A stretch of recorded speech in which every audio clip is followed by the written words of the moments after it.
মতলব দক্ষিণে দুর্গাপূজার মাঠ থেকে তানভীর হুদার হুঙ্কার, ধর্ম নয় ঐক্যই আমাদের শক্তি। মতলব চাঁদপুর প্রতিনিধি। চাঁদপুর ২ মতলব উত্তর দক্ষিণ আসন থেকে বিএনপির মনোনীত প্রত্যাশী ও জেলা বিএনপির যুগ্ম সাধারণ সম্পাদক তানভীর হুদা বলেছেন, বাংলাদেশকে এগিয়ে নিতে হলে ধর্ম বর্ণ বিশেষে সকল গোত্রের মানুষকে ঐক্যবদ্ধ হয়ে কাজ করতে হবে। আগে আমাদের নিজেদের ভেতরে সংস্কার আনতে হবে, তাহলেই রাষ্ট্র সংস্কার সম্ভব। আমি বা ডামি নয়, জনগণের প্রত্যক্ষ ভোটেই বিএনপি ক্ষমতায় আসবে। বুধবার দিন বিকেল থেকে তিনি মতলব দক্ষিণ উপজেলার নারায়ণপুর বাজার পূজামণ্ডপ, নায়েরগাঁও সুনীল দাসের বাড়ির পূজামণ্ডপ, মতলব বাজার শ্রী শ্রী জগন্নাথ মন্দির ও মেহরন পূজা মণ্ডপ সহ বিভিন্ন স্থানে সনাতন ধর্মাবলম্বীদের সঙ্গে মতবিনিময় ও পথসভায় প্রধান অতিথি হিসেবে বক্তৃতা দেন। তানভীর হুদা বলেন, শারদীয় দুর্গোৎসব শুধু সনাতন ধর্মাবলম্বীদের উৎসব নয়, এটি সার্বজনীন মিলন মেলা। এখানে সম্প্রীতি, সৌহার্দ্য ও ভ্রাতৃত্ববোধের জয়গান গাওয়া হয়। বাংলাদেশে সব ধর্মের মানুষ মিলেমিশে বাস করছে, এটিই আমাদের গৌরব। কোনো বিভাজন নয়, ঐক্যই আমাদের শক্তি। তিনি আরও বলেন, আমরা বিশ্বাস করি জনগণের ভোটই গণতন্ত্রের মূল ভিত্তি। তাই জনগণের ভোটেই গঠিত সরকার জাতীয় ঐক্য ও বলতে চাই না, একজন প্লেয়ার কিন্তু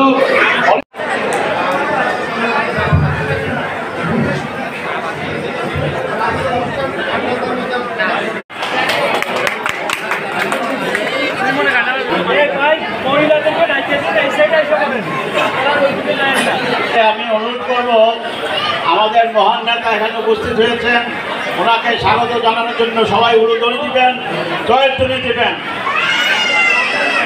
ওরা সবাই উলুধ্বনি দেন, সবাই উলুধ্বনি দেন। ধন্যবাদ, ধন্যবাদ।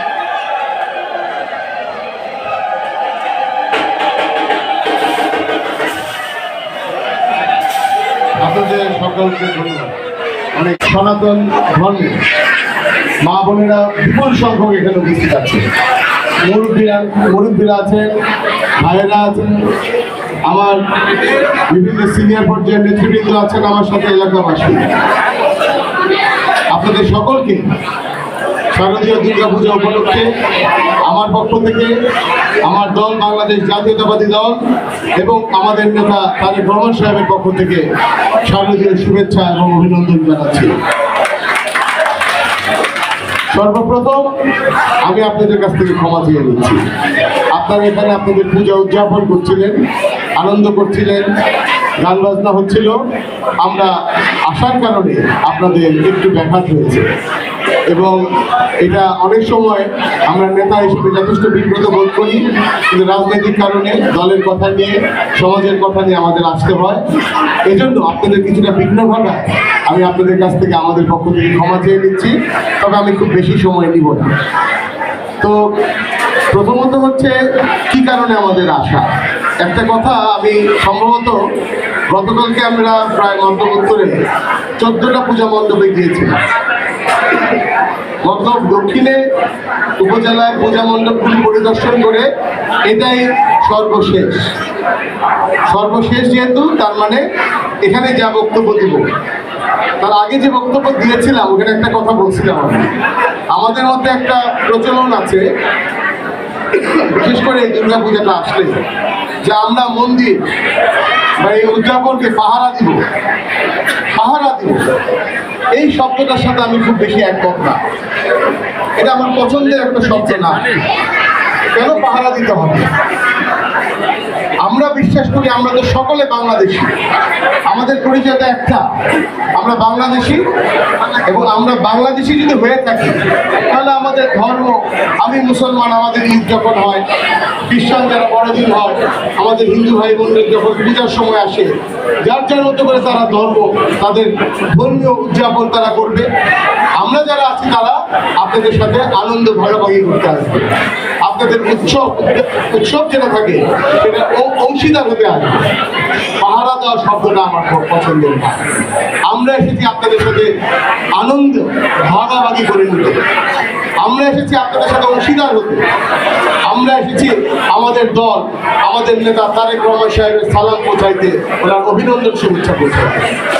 এবং সেজন্য আমি একটা কথা বলতে চাই, এই যে কথাটা বললাম, সংখ্যালঘু আমরা অনেকে বলি, সংখ্যালঘু বলে কোনো শব্দ আমরা বাংলাদেশ জাতীয়তাবাদী দল বিশ্বাস করি না। আমাদের সংবিধানে সংখ্যালঘু বলে কিছু নেই। আমরা সবাই বাংলাদেশী। এই বাংলাদেশটাকে যদি আমরা এগিয়ে নিতে চাই, বাংলাদেশে যদি আমরা উন্নয়ন চাই, আমরা যদি সমাজে শান্তি চাই, আমরা যদি উন্নয়ন চাই, আমরা সমাজের মধ্যে যদি একটা সমতার ভিত্তিতে যদি বসবাস করতে চাই, তাহলে সকল ধর্ম, হিন্দু, খ্রিস্টান, বৌদ্ধ, মুসলমান, বিভিন্ন গোত্র, বিভিন্ন গোষ্ঠী, বিভিন্ন শ্রেণী, আমাদের সকলকে ঐক্যবদ্ধভাবে আমাদের এই বাংলাদেশটাকে গড়তে হবে। এবং আমি মনে করি আমাদের শুধুমাত্র নিজের কথা চিন্তা করলে হবে না, যে আজকে আমরা আসি, আজকে কি হবে, কালকে কি হবে, এই চিন্তা থেকে থাকলে হবে না। আপনারা দেখেন ছোট ছোট বাচ্চারা এখানে আছে, এই যে আমার সামনে গ্রামে আছে, সামনে অনেক ছোট ছোট বাচ্চারা আছে। এদের ভবিষ্যতের জন্য আমরা কি রেখে যাচ্ছি? আমরা কোন বাংলাদেশ রেখে যাচ্ছি? আজকে না হয় একদিন দুদিন পর আমরা থাকবো না, যাদের বয়স হয়ে যাচ্ছে, এই বাচ্চাগুলি তো বড় হবে। ওদের জন্য আমরা কোন সমাজটা রেখে যাচ্ছি? আমরা কোথায় দাঁড়িয়ে আছি? এবং সেই উন্নয়নশীল বাংলাদেশ যদি গড়তে হয়, সেই যদি সম্প্রীতির বাংলাদেশ গড়তে হয়, তাহলে আপনারা দেখবেন অনেক বড় বড় সংস্কারের মোটা মোটা বই আজকাল টেলিভিশনে দেখা যায়, ফেসবুকে দেখা যায়। সংস্কার করতে হবে, অনেক সংস্কার। প্রিয় বন্ধুগণ, আমি বিশ্বাস করি সবার আগে প্রয়োজন আমার নিজের সংস্কার, ব্যক্তি সংস্কার সবার আগে দরকার।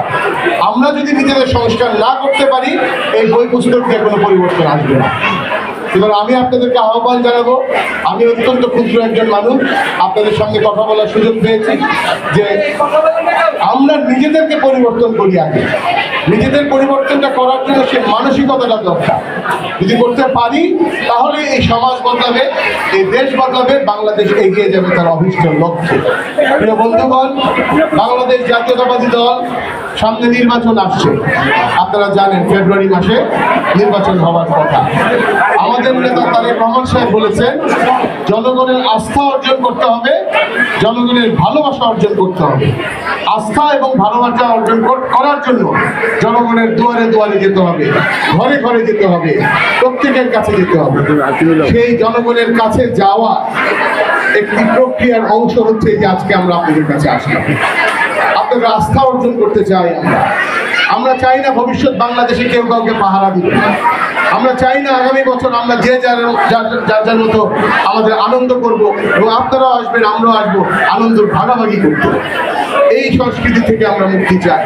তবে আমাদেরকে সতর্ক থাকতে হবে, কারণ বাংলাদেশকে নিয়ে দেশি বিদেশি নানান রকম ষড়যন্ত্র সব সময় বিদ্যমান আছে।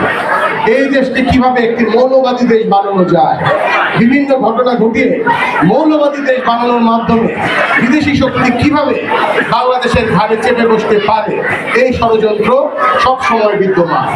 কিন্তু মনে রাখবেন, আমরা যদি সতর্ক থাকি, আমরা বলতে আমরা এবং আপনারা, আমরা বাংলাদেশিরা যদি সতর্ক থাকি, তাহলে কোনো ষড়যন্ত্রে কখনো কোনো কাজ হবে না, আমাদেরকে কেউ মাথা নোয়াতে পারবে না। সুতরাং আমাদের নেতাকর্মীরা যারা আছেন, এখানে বহু বিএনপি নেতাকর্মী আছেন, আপনাদের কাছে আহ্বান জানাবো, আপনারা আমাদের নেতার নির্দেশনা অনুযায়ী মানুষের আস্থা অর্জন করার চেষ্টা করবেন। এটা কিন্তু খুবই গুরুত্বপূর্ণ। আস্থা শব্দটা একটা শব্দ। আস্থা অর্জন করার জন্য মানুষের সাথে ভালো ব্যবহার করতে হবে, মানুষের সুখে দুঃখে পাশে থাকতে হবে। চাঁদাবাজি করলে কি আস্থা অর্জন করা যাবে? দখলদারিত্ব করলে আস্থা অর্জন করা যাবে? মানুষের হক মেরে খেলে কি আস্থা অর্জন করা যাবে? যদি মানুষের সাথে খারাপ ব্যবহার করে, কিছুই করলেন না, ব্যবহারটা খারাপ করলেন, আস্থা কি অর্জন হবে বন্ধুরা? তাহলে আমরা জনগণের আস্থা অর্জনের চেষ্টা করি। সেই আস্থা অর্জনের মাধ্যমে, ভালোবাসার মাধ্যমে সামনে নির্বাচনে ধানের শীষের পক্ষে আমরা আমাদের কথা বলতে চেষ্টা করি। তারপর জনগণ যদি আমাদের ভালোবাসা গ্রহণ করে, আমাদের পাশে, আমরা যদি জনগণের পাশে থাকতে পারি, জনগণও আমাদের পাশে থাকবে বলে আমরা বিশ্বাস করি। তখনই জনগণের ভোটে, কোনো রাতের ভোটে আমরা নির্বাচনের জন্য এই আন্দোলন করি।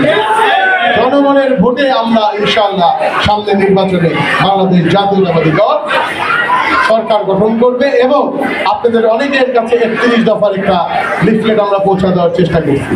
এই 31 দফা বাস্তবায়নের মাধ্যমে ধাপে ধাপে আমরা হিন্দু, খ্রিস্টান, বৌদ্ধ, মুসলমান সকলে একসাথে বাংলাদেশিরা যারা আছে এই বাংলাদেশকে গড়ে তুলব, এই বাংলাদেশের ভবিষ্যৎ গড়ে তুলব আপনাদেরকে সাথে নিয়ে। সেই প্রত্যয় ব্যক্ত করে আপনাদের সকলকে অসংখ্য ধন্যবাদ জানিয়ে আবারও ক্ষমা চেয়ে নিচ্ছি। আপনারা আপনাদের অনুষ্ঠান সুন্দরভাবে উদযাপন করবেন এই আশা রেখে আমাদের প্রশাসনের ভাই বোনেরা এখানে আছেন, অনেকে পুলিশ প্রশাসন, উপজেলা প্রশাসন, ওনারা দিন রাত পরিশ্রম করেছেন। ধর্ম থাকবে যার যার অন্তরে অন্তরে। মসজিদে মসজিদে আজান হবে, মন্দিরে ঘন্টা বাজবে, এটি স্বাভাবিক। কিন্তু আমরা উপভোগ করবো সবাই আনন্দ সহকারে, এটি হওয়া উচিত। যাই হোক, আজকে আমার সাথে যিনি এখানে প্রধান অতিথি, ওনার সাথে আমার কোনোদিন দেখা হয় নাই বা ওনার সাথে আমার কোনো রোগ চিন্তাধারা হয় নাই, ওনাকে আমি কোনোদিন দেখিও নাই। আজকে আমার প্রথম দেখা।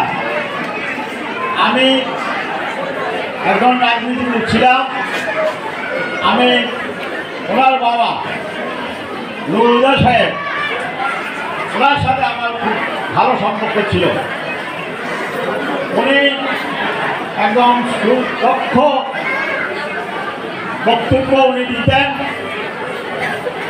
নারায়ণগঞ্জে উনি ম্যাজিস্ট্রেট ছিলেন।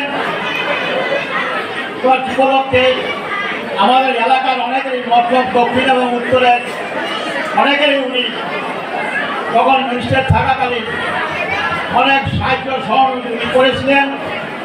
পরবর্তীতে আমার যেটা মনে পড়ে, এটা অনেকের সেই সময় জন্ম হয় নাই বা ভালো মতন বুঝতেও পারে নাই।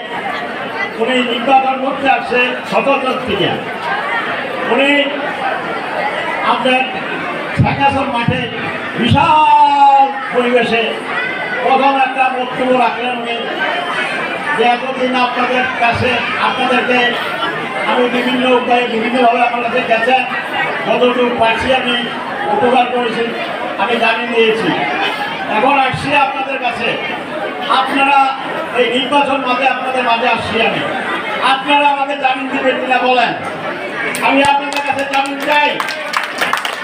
তখন সবাই উত্তরে একটা কথাই বলেছে, দুটা সাল আপনি এগিয়ে যান, আমরা আছি, আমরা শেষ পর্যন্ত মাঠে আপনার জন্য থাকবো।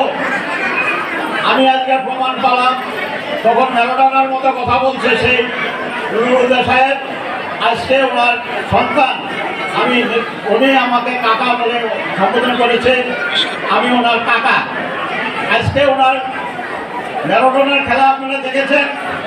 আমি ওনার বক্তব্যের মাধ্যমে ওনার যে অবস্থানটা আমি বুঝে দিলাম, উনি ঢাকু পেলেন।